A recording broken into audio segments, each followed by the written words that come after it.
Hi, and welcome to Stories Lived, Stories Told. Thank you for joining me for this very special bonus episode today. Today we are doing something a little different. In this conversation, I am joined by one of the CMM Institute Board of Stewards members, and that is Sergej von Middendorp, who I have worked closely with in the process of developing this podcast behind the scenes. And so I'm so thankful that you are going to get to hear directly from him today. The idea for doing these reflection episodes came actually when I was in a meeting with Sergej and also Barbara McKay, who you'll remember we had a conversation with in episode 5, who is someone else who is also on the board of stewards for the CMM Institute. And Barbara suggested, what if we recorded some reflection episodes?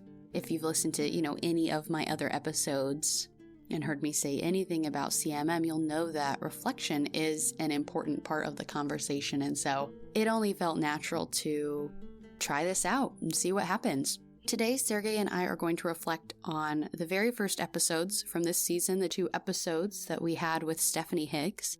And then we're also going to talk about the conversations more recently that we had with Chris Wells and Emma Nicholson.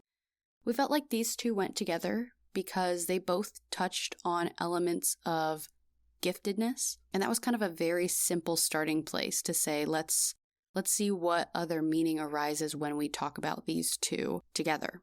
I think you'll hear in Sergej and I's reflection, we realize that there's a lot more similarities or other even more significant themes that we felt arose in both of those conversations. So of course you'll want to go back and listen to those conversations before you listen to this one. I don't think it'll make much sense if you haven't done that yet. But if you have already listened to those, my real hope is that maybe you've been doing some of your own reflection on those episodes and that we can just add to that and keep that conversation going.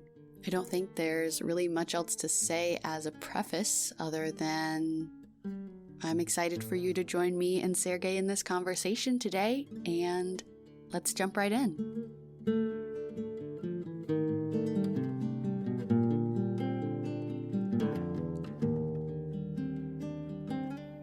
Hi, Sergej. Thanks so much for being here for this reflection conversation. Yeah, thanks for inviting me to this.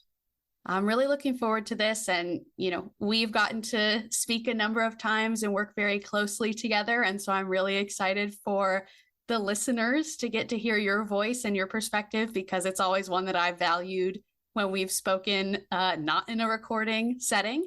And now here we are in a recording setting. And so please give us a little introduction so people can know who you are as we go into our reflection today. Yeah, thanks, Abbie. My name is Sergej van Middendorp. I'm 51 years old. I live here in the Netherlands with Tekla, my wife, and our 2 kids, who are now young adults, have just left our home. And in my work and research, I use CMM, so that's one thing that connects us. I work mainly in the Dutch healthcare industry, supporting IT companies to work together. In one sense, they are competitors. In another sense, they need to solve issues that are beyond themselves and have to work together. And I facilitate that collaboration around open standards so that we can help evolve the healthcare system to also become more collaborative, which is in dire need for Netherlands. So that's a very brief way of introducing myself. Absolutely. And of course, we were first connected because you are one of the stewards for the CMM Institute. Can you tell me about how long you've been on the board of stewards and how you first came to learn about CMM? Yes, I came to learn about CMM in 2010 while I was in my PhD program with Fielding Graduate University. Actually, I was having a portfolio review with my mentor at the time, and he was reflecting on the overview I presented him with and my direction for going forward. And then he suddenly thought, hey, there might be something interesting for you here this week. There's a session on CMM. You may not have heard of it, but I think it's interesting for you. So I followed up on that lead and I joined that session, and I was really struck by how CMM helped me make sense of difficult conversations I was having in my practice, in my research, in my life. And I was sort of hooked on the method. I really saw how that could really help me evolve as a person and a professional. So I learned all about it that I could. I had the pleasure and honor to still learn with Barnett Pierce, one of the co-founders of CMM, in his last year of being alive. He kept teaching till he passed. The CMM Institute was founded in that same year. So I joined as an associate and I participated in several events. And in 2015, I was asked to join the board of stewards, and I did. So I've been doing that for about 8 years now. Well, I'm excited to see how both of our perspectives on CMM are able to contribute to this conversation today. I've certainly learned over my course of knowing about this theory and doing the podcast that there's so many different ways to be CMM-ish. And that's what I love, that the theory itself and you and the others who practice it leave so much room for that to happen, which, in and of itself is a great practice in emergence. So I know emergence is certainly something that we will talk about today, that I saw happen in both my conversation with Stephanie and my conversation with Chris and Emma, but also hopefully something that we can embody as we go through the conversations too. Yes. Sergej, the first thing I want to talk to you about is something that we've talked about before, that you have a personal connection to parts of the themes of both of those episodes, or, all 4 of those episodes, both of those conversations. I wonder what it meant to you to hear these conversations, considering your context and your personal relationship to some of these conversations that maybe feel newer, or maybe that language feels helpful. Yes, the idea of giftedness does play a role in our lives, if only recently, because we found out that that label was helpful in what we were struggling with as a family only a few years ago. So our kids and we as a family had been struggling for longer with issues adapting to the school system, issues in finding motivation to learn, issues in persisting with staying in school. So our daughter actually dropped out of school at some point. And all the while we hadn't a good grasp on what was happening, or at least something that really helped. And the idea of giftedness was a thing that came on our path, and we explored that idea, and it really helped making sense of the situation, making sense of our history, and also in changing things going forward from that point. So, but as you hear, I consciously frame it as a label, or a way of seeing the situation, rather than something that is actually happening. Yeah, I think that's a good way to put it, and it contributes to the conversation that Chris and Emma and I were having, where they explained that being gifted meant different things to both of them in their childhood and now in their adulthood, or maybe only things that they've only known to use that label retroactively, maybe similar to your experience. And so I see a hope for them being that they could offer the label to people, make it more accessible in ways that it wasn't to them, so that it's not only retroactive, that people are able to have the understanding, but people in the moments of their lives being able to have that language. Yes, that makes a lot of sense. And that was also one thing I was struck by. At some point, I think Emma said, if it's a gift, can I give it back? Yeah.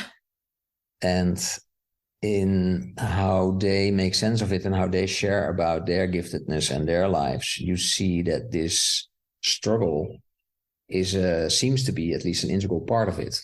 It's not easy for many people being gifted. And apparently you can have a lot of struggles without even knowing that label might help you.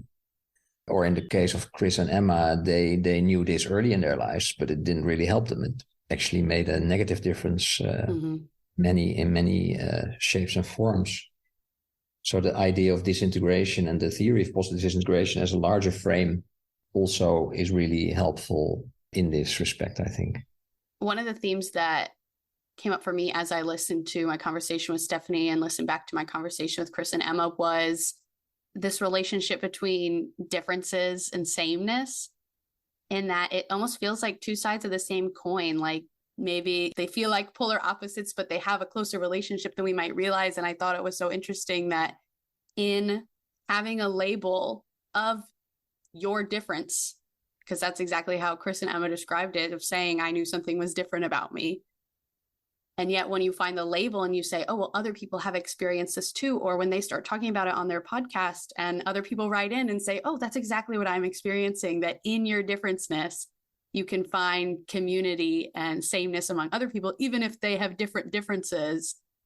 I think that's just an interesting thing that emerged in the conversation and idea that I want to keep thinking about, in the way that it's not only important for us to say, I've had this experience, and for someone else to say, oh, me too, I've had that exact same experience. But there's also power in saying, I've had this experience, and someone else saying, oh, well, I haven't had that exact same experience, but you sharing yours makes me feel like I can share mine. Does that make sense? Was that too convoluted? No, that does make sense. And while you were saying that, I was thinking about the idea of difference and loneliness. I think I heard that in Emma's story when she referred to the, is it the ugly duckling? Discovering she's a swan, already having seen other swans in her life, but thinking, that's not me. Yeah. So first identifying something that is actually similar as different, and your own difference as an instigator of loneliness. So finding your tribe is something I often hear. People also come to CMM, for example, in our community. Yeah. So along a specific aspect of your personality or your life, finding others who share that is something important, I think, especially if we evolve and grow and learn different things. At the same time, addressing the most difficult issues in our world is often also local, right? A school. Stephanie is working in, brings people together from a local community, and there's a lot of difference that you have to navigate together to make something work. So I think both are very important. Yeah. But only living in one of both may instigate loneliness and other issues. Yeah, because the idea of different really came up when I was first listening to Stephanie's, and she, uses the word differentiation for those individualized learning plans that she makes. And that is an actual process that she goes through. And she even talks about that her position in her school to be able to assist other teachers and take the time and the energy to put into those individualized learning plans is kind of a unique one, that not every school has that. And so there hasn't always been maybe that focus or that attention and care given to the different needs of students in the school setting, let alone outside of that. Yes, that's a part of the conversation with Stephanie that struck me too. And her school is lucky to have someone like her doing that. And not only for gifted but for any difference, I think, that presents itself in the children showing up to a school might be a way to make education work better in that kid's life, and by extension in their family's life. Yeah. Very difficult in the school system as it was designed in the modern era. Yeah. I recently heard Zach Stein, I think, who's a futurist in education, reflect that these schools were designed to create workers for our factories. Yeah. Yeah. And sameness and similarity was sort of the design behind bringing people in school. So he reflected on that by saying, if we are going to talk about the future of education, we're going to talk about the end of schools. Maybe Stephanie's schools and her being able to bring out, at least to differentiate with the gifted kids in this case, is one way of going about it. Yeah, it feels like a real rebellion against that system and the way that it was designed. And it goes back to this larger CMM language of what can we do to create better social worlds. It's almost this idea of school systems as they exist is kind of, here's the one way things are done. We are going to shape these individuals, conform them so that they fit in that system we've already created. But Stephanie's way of doing things, or this idea of let's go out and change the social world, says, let's acknowledge the way that all of these individuals are, which are all different, and go make a system that works for as many of them as possible. So instead of, changing the person to fit the social world, change the social world to be able to fit the people inside of it. And so it's actually a system that works for people. Yes, I think that's part of a better future social world when it comes to schools and education. Mm-hmm. And of course, it's quite complex and hard to go about this. Mm-hmm. So it's great that we could learn from Stephanie how she's doing this, and hearing her examples of things she does differently in relating with the kids she's able to support was very inspiring.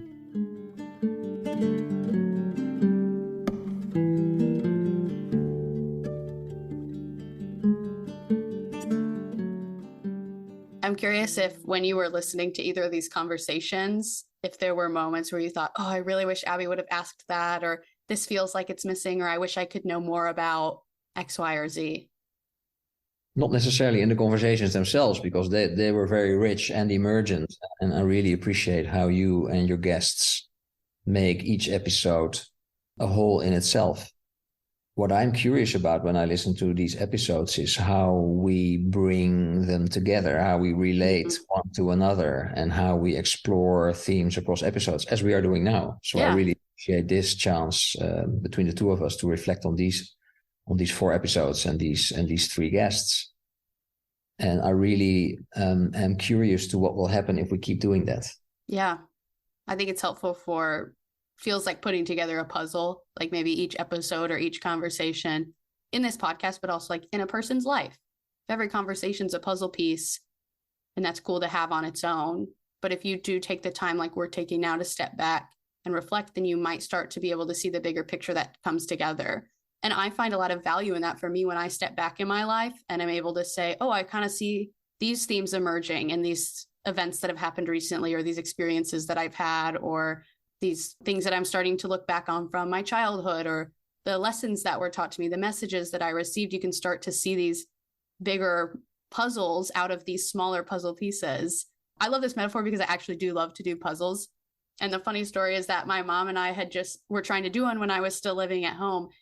And I had bought this one and I thought the picture was so pretty. And then I got it out of the box, and this art style of it was so pixelated that we literally could not finish this puzzle, because I look at a piece and I say, I have no idea what I'm looking at. It was just not detailed enough. So it kind of feels like in life, maybe you have a really blurry puzzle piece in front of you.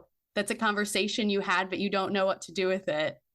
But it's all part of one bigger picture. And maybe the picture makes sense when you put it with the other pieces, but on its own, it looks a little blurry.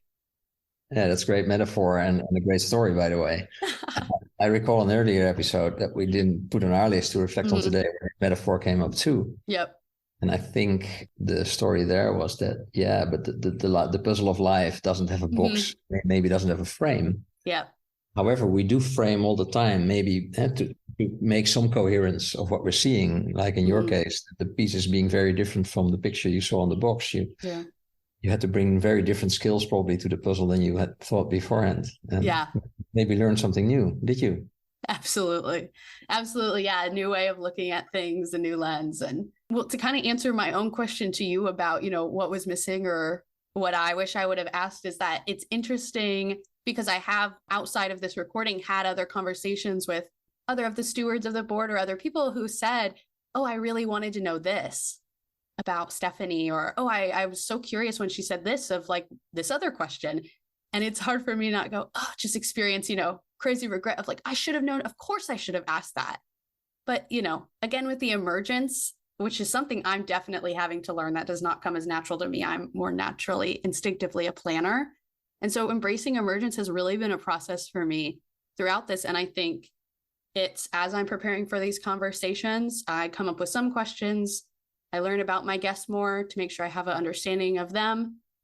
And I send them a couple questions so they can kind of know what I want to talk about. And then I let it go beyond that. And the actual conversation itself is really rooted in emergence. But then on the other end of it too, after the conversation has happened, I can't let myself get so stuck in, oh, well, if only I had planned, I would have known to ask this question, or I really wanted to ask that question, but then the conversation didn't go that direction. And it's kind of interesting to have to balance those emotions of like really honestly regret, and sometimes where I'm thinking, oh, that would have made it so much richer. And so a little bit letting go of controlling the outcome has been my experience with embracing emergence in these conversations.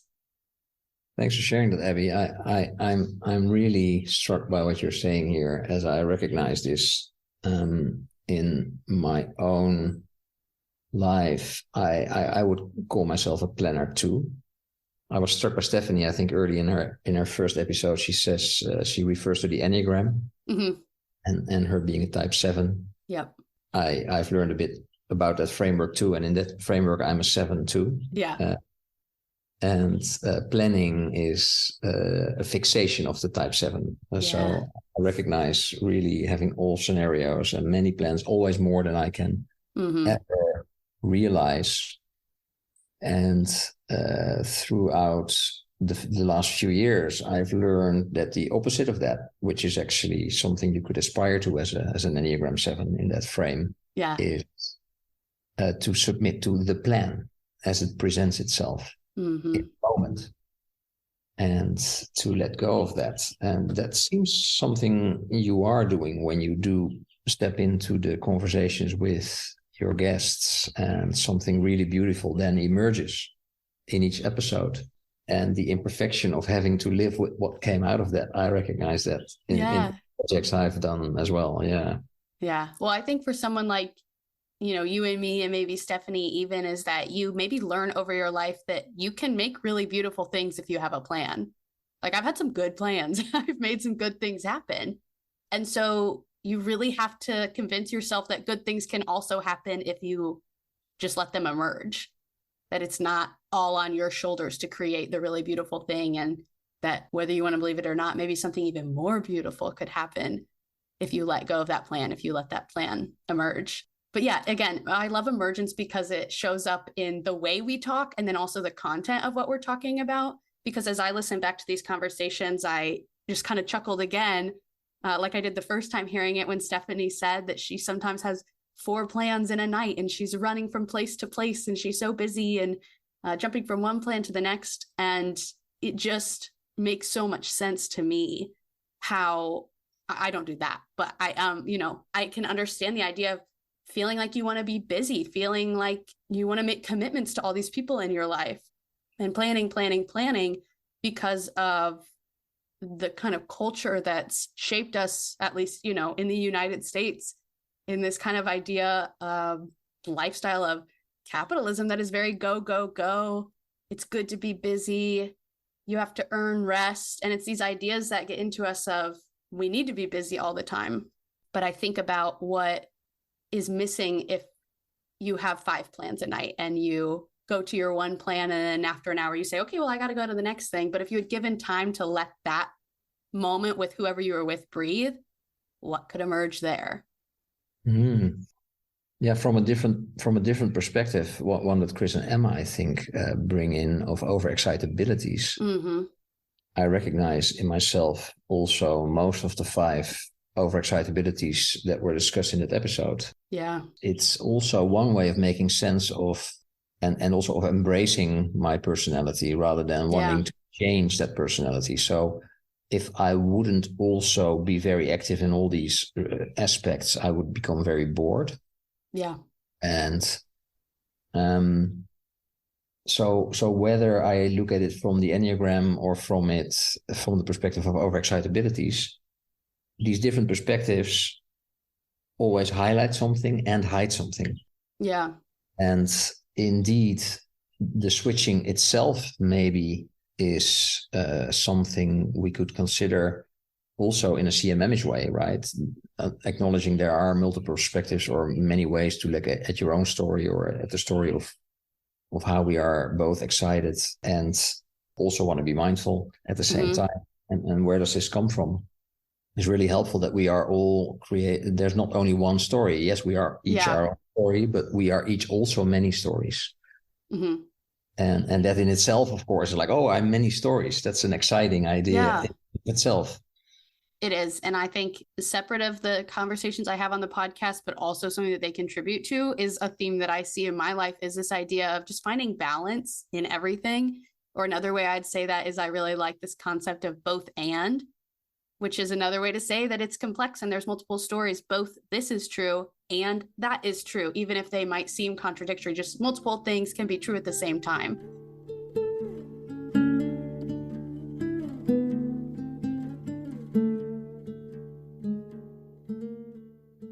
This is funny that someone just sent this to me yesterday. One of my friends who's a journalist sent me this article from a woman named Amanda Ripley about the idea of complicating the narrative. And it was specifically talking about journalists and the kinds of questions they ask and being journalists in a polarized society, and how can we ask questions that bring people into deeper, more nuanced conversations. And I read that article and I thought it feels so CMM-ish, first of all, and feels like something I want to be trying to do in my podcast conversations too, and in my life conversations too, of asking those questions that acknowledge the premise that there's more stories here to be told. Like Chris and Emma talked about that, even saying, okay, you are gifted. The story there is not just, that means you're a high achiever. For Chris and Emma, it also meant all of these other things, some of which were positive and some of which were real struggles. But again, all those stories are those both ands that are true at the same time. We sell ourselves short when we don't try to complicate the narrative, or we don't tell complicated stories about ourselves because we don't think, I don't know, other people can handle it or will understand. But I think it's really valuable when we can like complicate our own narrative, I guess is how I want to say that, and give other people the space to embrace their fully complicated narratives too. Yeah, I really love what you're saying here and what you bring into the conversation. I'm thinking about something I think Stephanie said about greeting her kids in the class after spring break, where she asks them how their spring break was. And instead of just following her plan to then go into the next teaching activity, she offers the idea for the kids that they could also ask her how her spring break was. Mm-hmm. So what she does there, as I heard her say that, is both retain the idea that there's a dissimilarity between them as human beings, her being in the role of teacher, them being in the role of kids being taught, and a similarity as human beings in the sense they've both had a spring break and they are curious in a reciprocal way about how that was. And you can ask your teacher as a human being how her spring break was in this case.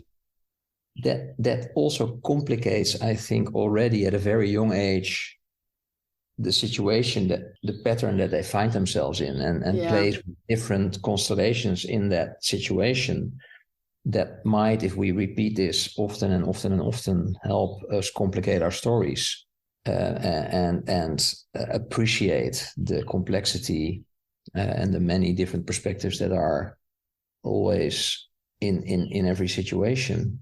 So we hopefully also become more deliberate in how we engage with our differences.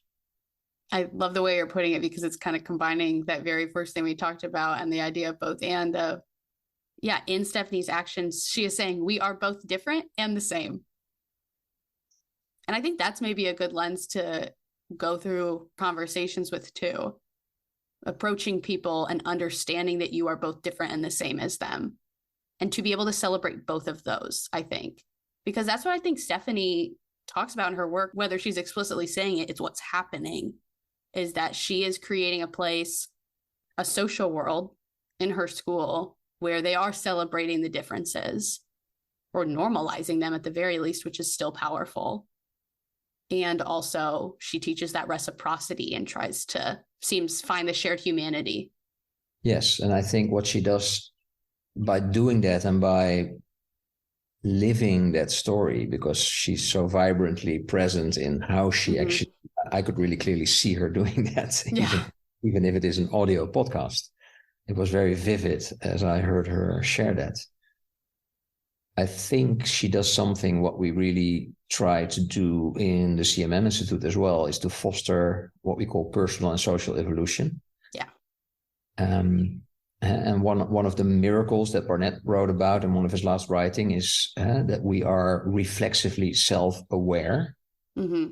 And also in the theory of positive disintegration that Chris and Emma shared with us, there is this idea of a spontaneous multi-level disintegration, which I correlate with that term of becoming reflexively self-aware. Yeah.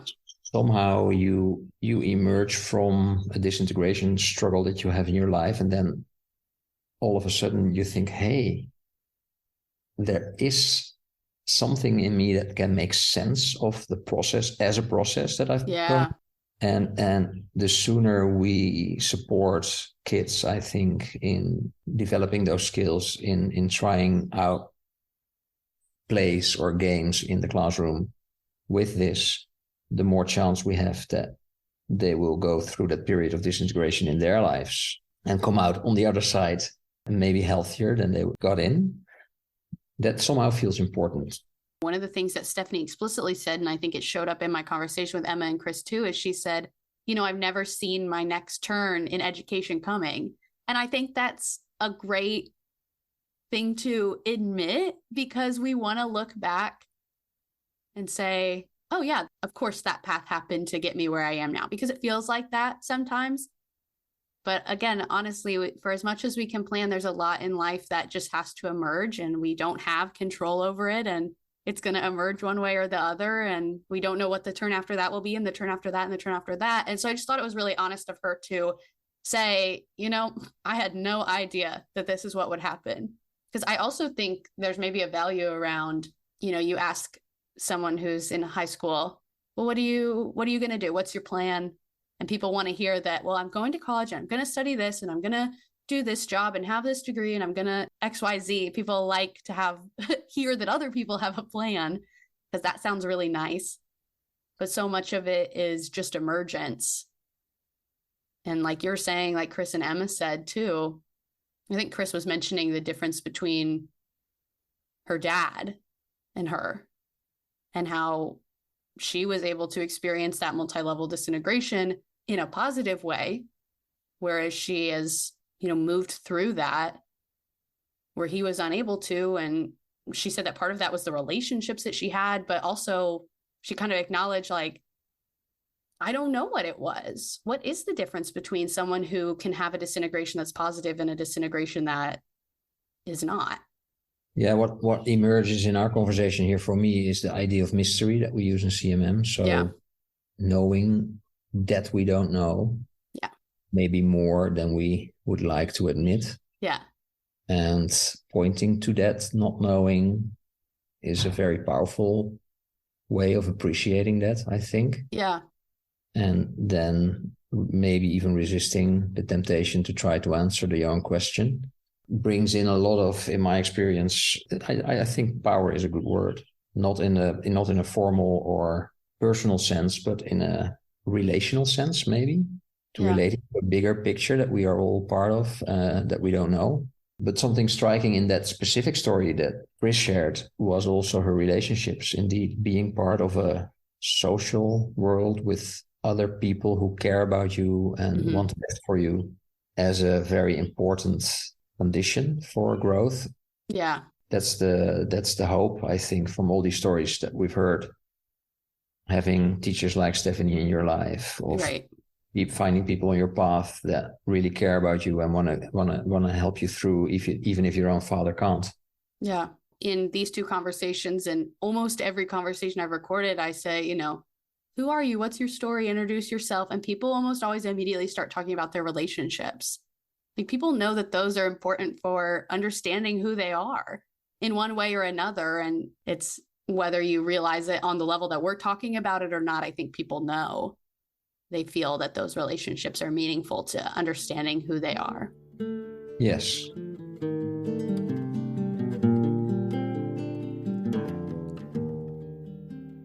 The other thing that was coming up when you were first talking is that, again, going back to this idea of balance, it's not that I need to never plan for anything just because I'm more naturally a planner, but it's almost like this idea coming to me of, if you're going to plan for emergence, where it's maybe this kind of ironic relationship between the ideas of having a plan and being maybe spontaneous or improving, which is language that I talked with Rick Spann about in my conversation with him. And that's just kind of a funny and true, I think, relationship to say, plan for emergence, plan for mystery, plan for the unexpected. Yeah, I love the paradox in that. And I also love the English word practice for this, as it has this double meaning, practicing, but also as if it is still for something that you're going to do later. Yeah. While it is also doing it at the same time. So there's this double meaning to that. We don't have that exact same meaning in Dutch in one word. So I really love that. And planning for emergence sort of, puts that word under tension and says, so how do we do that? And I think it was Barnett who said somewhere that sharpening a tool is never wasted time. So that brings back the idea of practical theory. Yeah.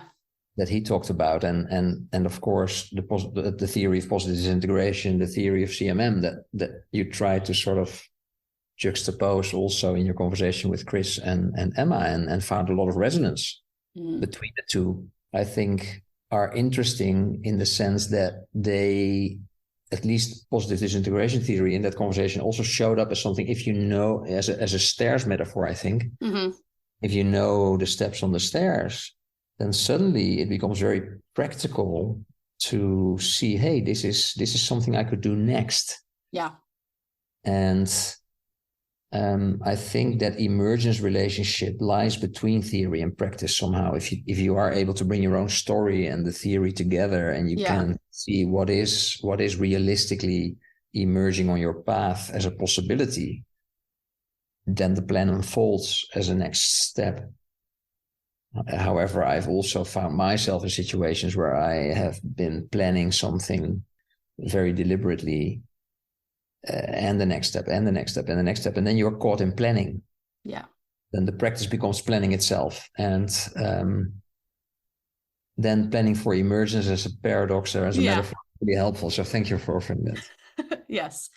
What I see come up in my conversation with Stephanie and my conversation with Chris and Emma that I hadn't thought about when I originally recorded these or listened back to them even, but it's just coming up right now, is that they both are living in the space of, how can I look back while I'm also looking forward in a way?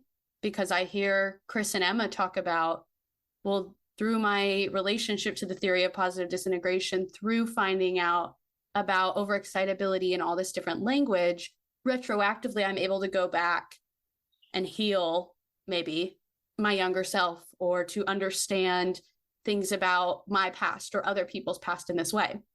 In a similar way, Stephanie and I talked about being dysregulated, and that she said, now that I have that language, I'm able to have so much more grace for my mom when we were younger. She didn't have that language, but I can look back and color that in and know that that's what was going on, a dysregulation, and we just didn't have the tools to understand it. And now at the same time, they're all looking forward. I think Stephanie's trying to say, how can I pass along these things that I've learned? That's something she talked about. I said, what's the new story you're trying to tell? And she says, yeah, what is my legacy? What am I trying to pass on to these students and the other people I work with too? Chris and Emma do it through their podcast. So it's a looking back and a looking forward at the same time of how do we retroactively heal ourselves, our pasts, find more grace for other people, find more understanding. And then how do we set up future generations, other people in their lives, to be able to embrace this going forward? Yeah, that makes me think of something Barnett told me, is that the meaning of something that's already happened is always contingent on what's going to happen next. Mm-hmm. Yeah. And that's actually a very hopeful idea. So what we learn now, indeed, retrospectively, changes the sense making we've done earlier about our stories, or our histories even. There's also this loosening of meaning in that idea that generates future possibilities. So once I've learned about, I also learned about the theory of positive disintegration from Lotte van Dit, who lives here in the Netherlands. That's how I got to know about Chris and Emma's work in the first place. And learning about that theory really gave me a new lens to make sense of some of the happenings in our own family, in my own life. And that also changes how I look to the future.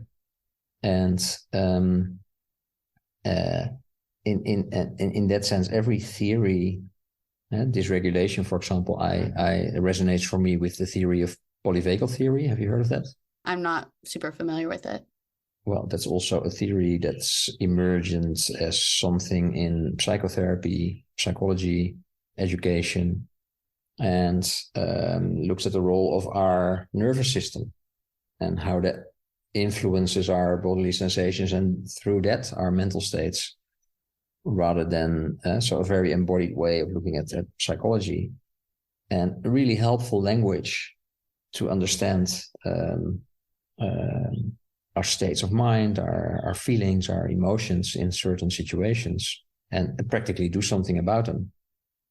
So the practical value of theory or learning, sense making, meaning making as something valuable in and of itself actually sort of is for me in this part of our conversation. So how does that show up in your work and life? How do you make sense of this? Really, one of the most exciting and empowering concepts from CMM for me is the idea that we create meaning. That's been a huge transformation. I enter into the spaces of my life differently with that in mind.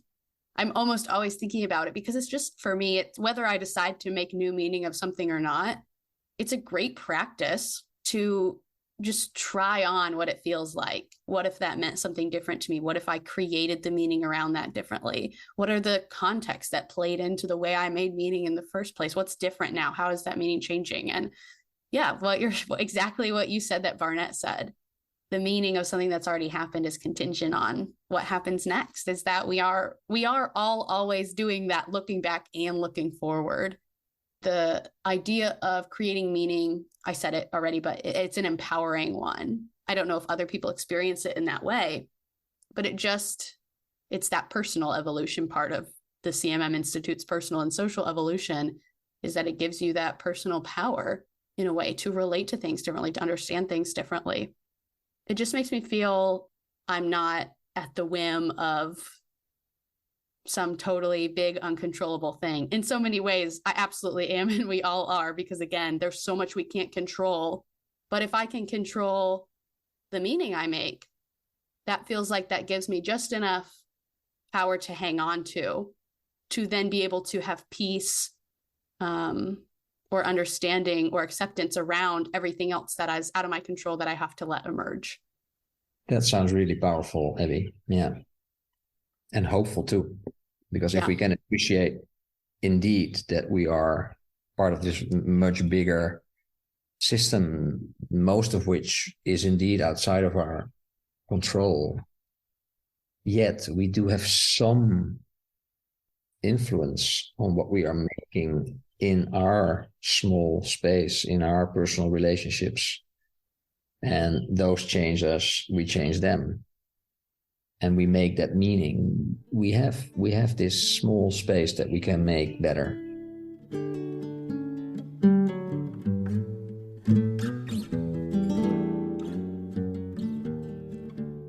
Okay, that is where we end our reflection with Sergej. I thought that this conversation was incredibly fruitful, and the initial conversations I had with Stephanie, Chris, and Emma left me with a lot to think about.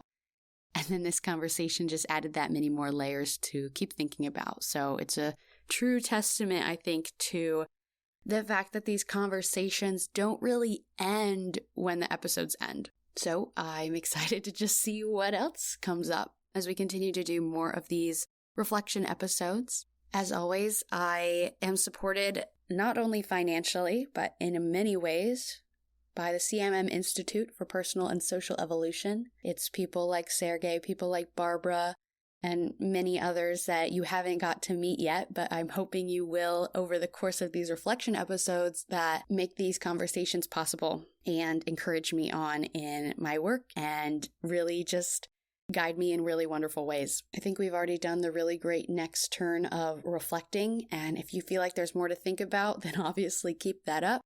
But the other next turns that I'll offer you at the end of this conversation are to follow the show wherever you listen. I'm hoping to release more bonus episodes like this, so maybe you know that I release episodes every Monday, our regular episodes every Monday, but you'll be getting a couple more of these bonus Friday episodes. And so if you follow, you'll get notified when new episodes come out so you won't miss any of those.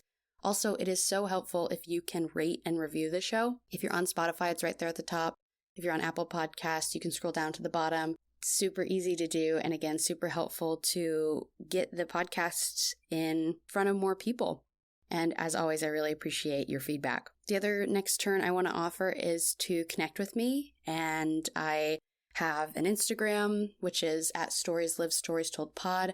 I have a YouTube page, which is Stories Lived, Stories Told, and a website, storieslivedstoriestold.com. And I offer all of these platforms as a way to keep these conversations going. I want to hear from you. I want to be in dialogue with you. And so I hope you'll reach out. Any questions, feelings, or ideas that you have. And thank you for showing up. Thank you for being curious. And thank you for being a part of this story. I'm Abbie, and this has been Stories Lived, Stories Told.